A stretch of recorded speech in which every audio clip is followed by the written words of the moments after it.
Alors ce matin, on recevait Jean-Marie Le Pen, tête de liste Front National en PACA et dans le 06, Gérard Piel, tête de liste Front de Gauche dans les Alpes-Maritimes, et puis Philippe Vardon qui est tête de liste pour la Ligue du Sud, on le connaît pour le mouvement Nissa Rebella à Nice. Alors vous allez le voir, ça a été assez chaud dès les présentations. On va écouter dans l'ordre Jean-Marie Le Pen, Philippe Vardon et Gérard Piel. Écoutez.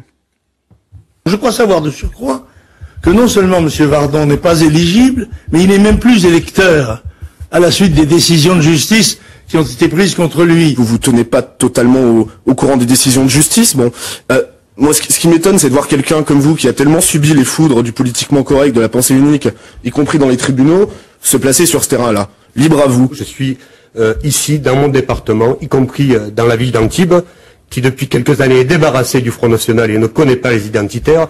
Et je vous le dis, on y respire mieux dans cette ville depuis. Voilà.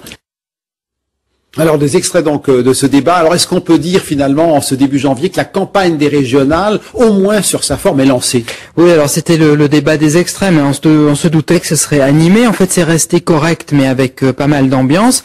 Mais vous allez voir, ça a été quand même à certains moments un petit peu délicat, un petit peu animé.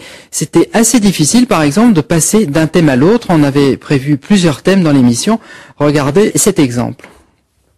On va passer à la réforme territoriale. Alors, la réforme territoriale. Deux petites secondes. Non, attendez, on vous redonnera la parole. Philippe Vardon, on vous redonnera la parole après. On passe à la réforme territoriale. Adhérent du Front National. La réforme territoriale. Du FNJ. La réforme territoriale, s'il vous plaît. Sur la réforme territoriale. Donc, vous n'avez rien dans vos fiches sur moi. Gérard Piel. Gérard Piel, merci. Sur la réforme, je n'ai rien sur vous dans mes fiches. Mettez vos fichiers à jour, monsieur Le Pen. Sur la réforme territoriale, monsieur, s'il vous plaît. Pardon? Sur la réforme territoriale, s'il vous plaît. Oui, alors le débat chaleureux, vif, commence à monter en pression. C'est les régionales.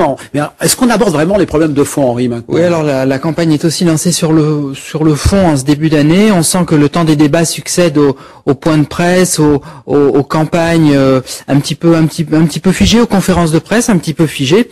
Alors on va aborder maintenant directement les problèmes de fond. Ce matin, par exemple, on a parlé des TER, des trains express régionaux, une compétence très importante des régions. Écoutez.